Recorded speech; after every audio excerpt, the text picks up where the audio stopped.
Okay, I recorded a much longer version of this that I'm gonna send to you, but I'm gonna cover the core things plus a couple of bonuses in this one that I went over, because now I have a better idea of what to say.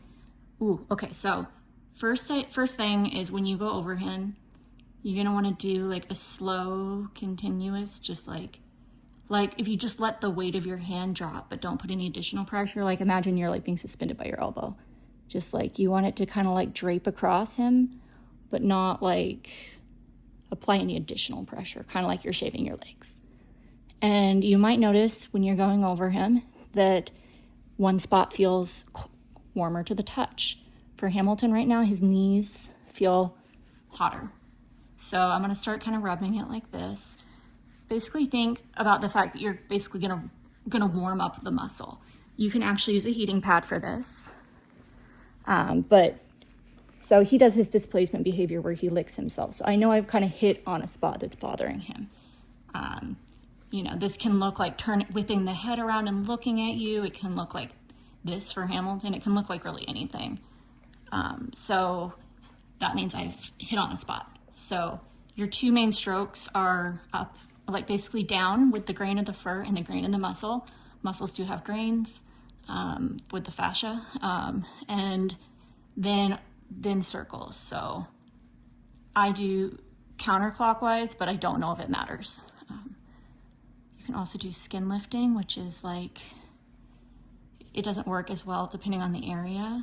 Hammy can be real tight over here, but like if you kind of like take your thumb and just go like that, and you don't have to lift it a lot, just enough to get a small grip on it and kind of like lead to your like, let me find an area where he's a little less tight. There we go, like that. Like you're kind of like rolling up a poster. Now for this area that's hurting, you can start doing smaller circles and kind of seeing if you can find the center, because each of these sources of pain has an epicenter, usually muscular. And when you find that, pay attention to like I said, that same amount of pressure.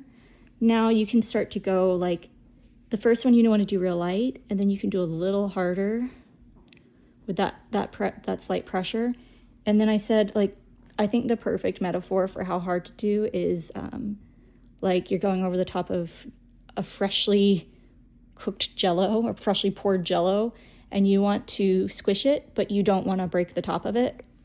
So kind of parallel to the muscle, and just enough to like gently press into it, right? I know, baby, I'm sorry it hurts. And then you can do smaller circles. So like, for example, this is hurting him too much to do a lot right now. So I'm gonna hold my hand here, and this will actually generate heat. Not even moving at all. Good boy. Him looking at me can be like a you found the spot thing too. And I do know he has issues with his knees. So not like luxation, but pain. You can also do stretches where this will tell you a lot about like where they're not stretchy. Might mean that's where they're having impingement or tightness.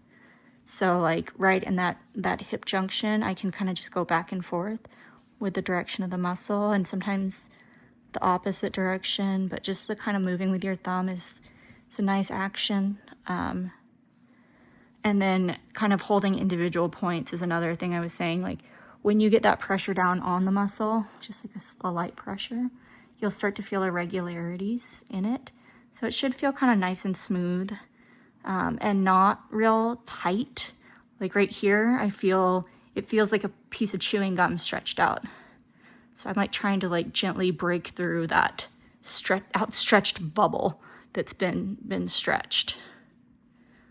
Or maybe like a balloon.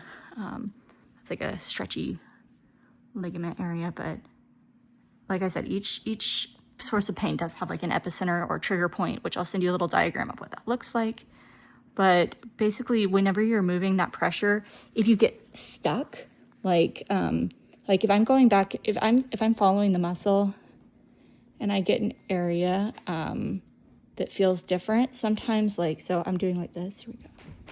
Then I can, let's see. This is gonna be almost as long as the first one. Okay, so when I hit, so let's see. If I'm going back and forth here, then I find, okay, here we go. So I'm going up and down this muscle and I feel like a lump. It's like a little bit of a speed bump. And like he's shifting. He's like, oh, yep, you got it, Mom. So I'm kind of going back and forth on it a little bit.